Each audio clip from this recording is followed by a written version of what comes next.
आज या ठिकाणी विधान परिषदेच्या निवडणुकीचा माघारीचा शेवटचा दिवस होता।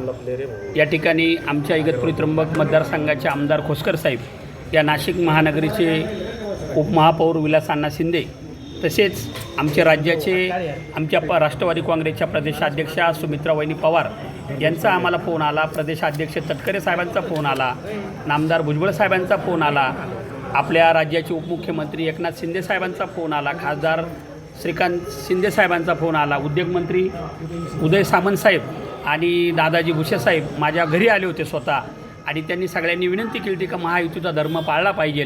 त्यामुळे आज या ठिकाणी आमचे विष्णुपंत मजदुने साहेब आणि मी स्वतः या ठिकाणी खुशीने कोणत्याही दबावाला बळी न पडता आम्ही फक्त महायुतीचा धर्म पाळण्यासाठी या ठिकाणी माघार घेतली आहे। हे खरोखर होतं, त्या दिवसाची परिस्थिती वेगळी होती, पण या 2 दिवसांमध्ये स्वतः जर राज्याचे एवढे मोठे नेते मंत्री उदय सामंत साहेब असो, दादाजी भुसे साहेब असो, हे माझ्या स्वतःच्या घरी आले, हाच माझ्या कार्यकर्त्यासाठी खूप मोठी गोष्ट होती। काही आश्वासनं देण्यात आले? आम्हाला काही आश्वासन नाही दिले। महायुतीमध्ये काम करताना भविष्यामध्ये काही विकास कामाचे तुम्हाला अडचणी आल्या तर आम्ही आमदार खोसकर साहेब तुम्हाला सहकार्य करू एवढा शब्द दिला आणि या शब्दापोटी आम्ही माघार घेतली। महायुतीकडून शिवसेनेला या ठिकाणाची जागाही देण्यात आलेली होती चर्चा अंती, परंतु आपण या ठिकाणी राष्ट्रवादीकडून या ठिकाणी अर्ज दाखल केला। वरिष्ठांच्या चर्चा चालू होत्या, जोपर्यंत आमचा फॉर्म भरला तोपर्यंत फायनल चर्चा नव्हती। त्याच्या अगोदर आम्ही फॉर्म भरला, पण आम्हाला नंतर माघारीच्या दिवसापर्यंत आम्हाला अंतिम चित्र कळलं की ही जागा शिवसेनेला सुटली, म्हणून आदरणीय एकनाथ शिंदे साहेबांनी आम्हाला स्वतः सांगितल्यामुळं आम्ही या ठिकाणी माघार घेतली।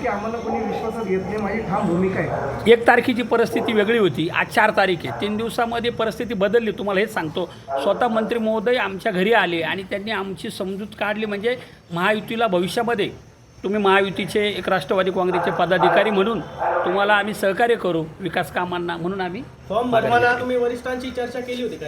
हो, फॉर्म भरताना आम्ही आमदार खोसकर साहेब आणि आम्ही आमच्या पक्षाचे अध्यक्षा सुमित्रा वहिनी पवार, तटकरे साहेब आणि भुजबळ साहेबांची भेटी घेतली होती।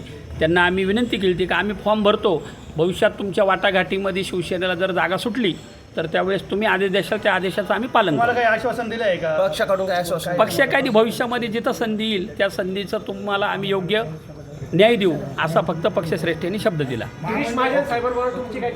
नाही, गिरीश भाऊंची आमच्याबरोबर चर्चा नाही झाली, पण आमची शिवसेनेचे आणि राष्ट्रवादीच्या आमच्या नेत्यांबरोबर चर्चा झाली। असं काही नाही, कोणतंही काम करताना आम्ही कोणताही शब्द घेतला नाही, फक्त आम्हाला महायुतीचा धर्म पाळायचा आहे म्हणून आम्ही माघार घेतली।